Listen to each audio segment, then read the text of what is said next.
February 2nd, 1973, in Auckland, New Zealand, at about 2 a.m., an intense blue-white light paced a Grand Commander aircraft for 20 to 25 seconds. The navigation instruments malfunctioned.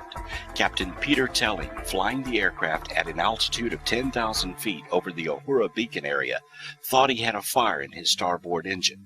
About 30 yards from the aircraft was a ball of intense bluish-white light, like a welding arc that was 20 feet in diameter, and stayed with his aircraft for several seconds.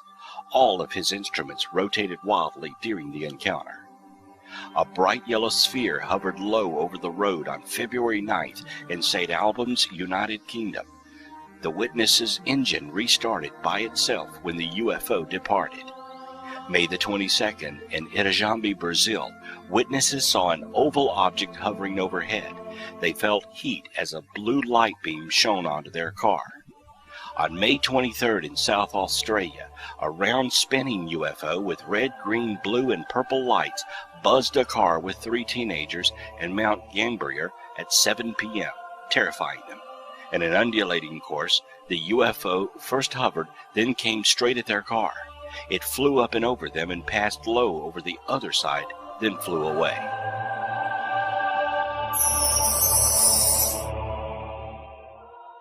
May 27, 1973, in Sao Paulo, Brazil, at 2 a.m., Jenny Lisboa was busy making wedding cakes early in the morning when her attention was drawn outdoors by her pet parakeet.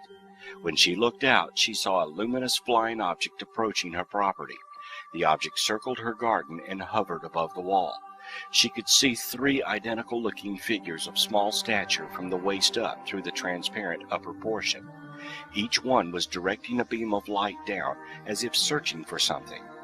Then their beam struck the witness, paralyzing her. She called her neighbor, but the object departed. When her neighbor arrived, she found Miss Lisboa's face was swollen and her eyes bloodshot. Her body was painful, particularly in the joints and especially in the knees. Her eyesight worsened after the experience to the point where she was forced to wear corrective lenses for the first time in her life. Also, her previous medical condition of hypertension seemed to have been improved to the degree where she was able to drop all previous antihypertensive medication.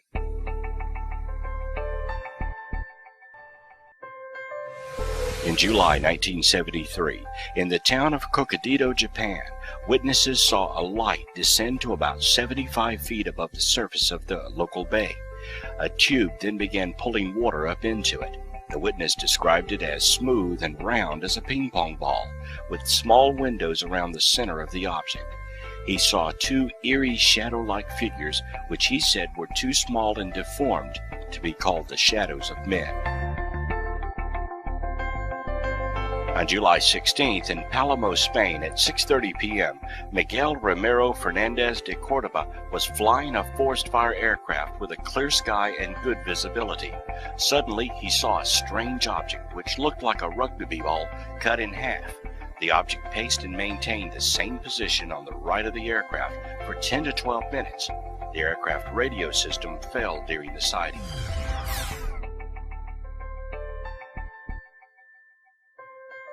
Throughout modern history, UFOs have played a prominent part in our society. Foo Fighters were seen during World War II. Small metallic spheres and colorful balls of light were repeatedly spotted and on occasion photographed by military air crews around the world during the war. The modern study of UFOs began with the first officially recorded UFO sighting by Kenneth Arnold on June 24, 1947, while flying his private plane near Mount Rainier, Washington. He reported seeing 9 brilliant objects flying across the face of the mountains.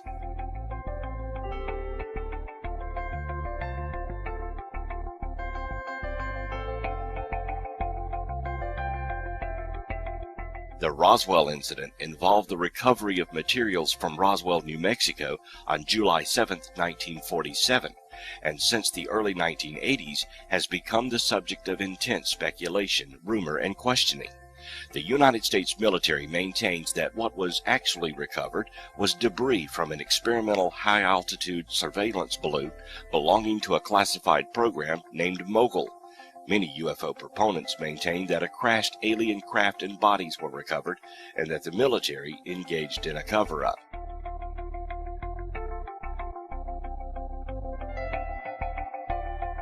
In 1950, the United States Air Force sent a fighter pilot, Captain Thomas F. Mantell, to investigate a UFO sighting over Fort Knox, Kentucky.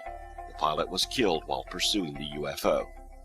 The Carson Sink case was a famous UFO incident that occurred over the Carson Sink in western Nevada in the United States on July 24, 1952.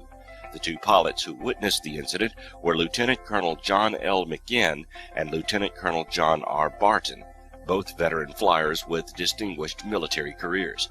The UFOs were bright silver in color with a delta wing airfoil, but without tails or flight canopies, which every known aircraft possessed.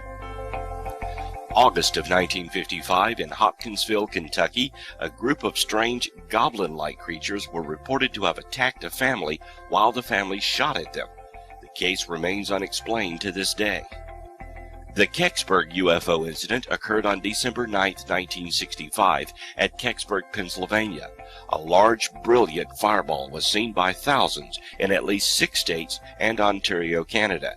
It streaked over the Detroit, Michigan, Windsor, Ontario area, reportedly dropped metal debris over Michigan and northern Ohio, and caused sonic booms in western Pennsylvania. Eyewitnesses in the small village of Kecksburg, about 30 miles southeast of Pittsburgh, claimed something crashed in the woods there.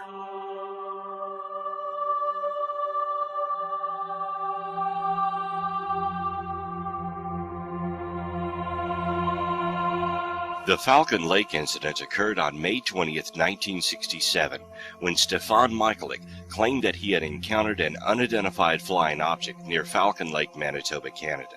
He claimed to have been burned by the craft's exhaust vent, which was in an unusual grid pattern.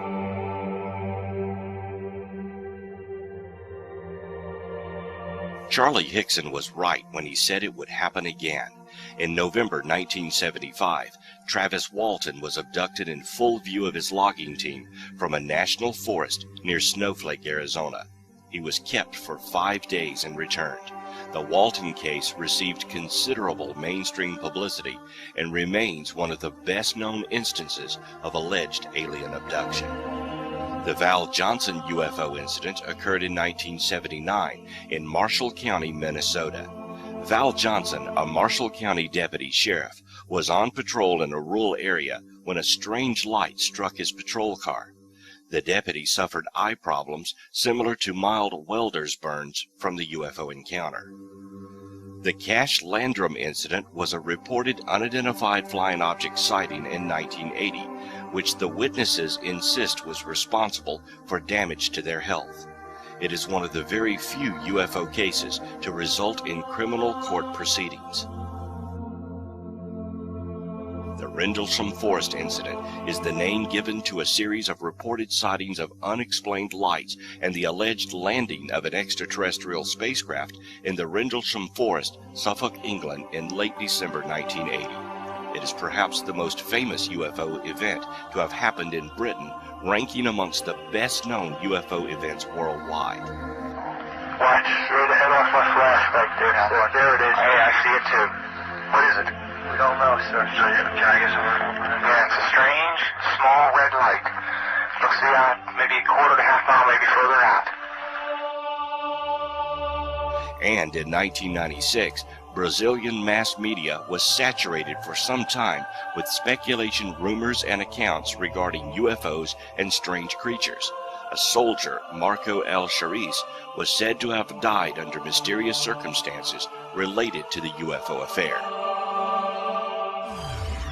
As the end of 1973 drew nearer, UFO reports continued to pour in to various reporting agencies. And then, just as subtle as it had begun, the reports reduced. The flap was over. UFO sightings would return to its normal, steady pace. In years to come, more flaps would occur, driving awareness of UFO activity up. One can only speculate on the reasons why some years have an increase in UFO activity.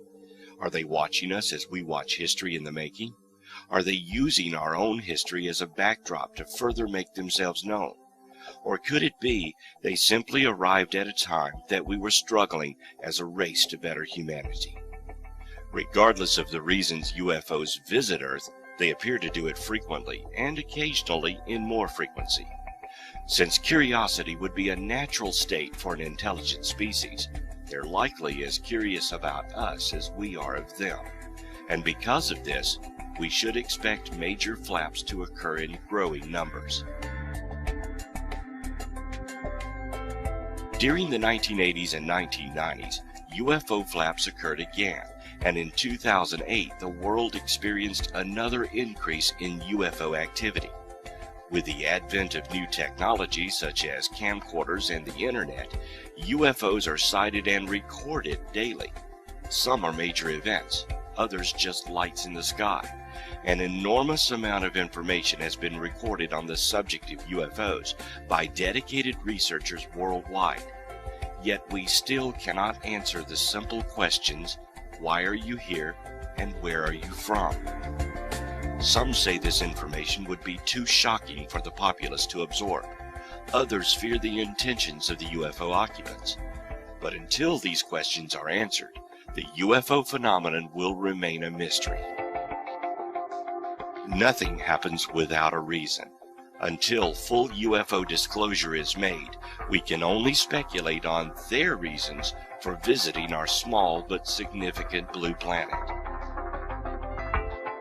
As we venture further into space, perhaps they are returning the favor.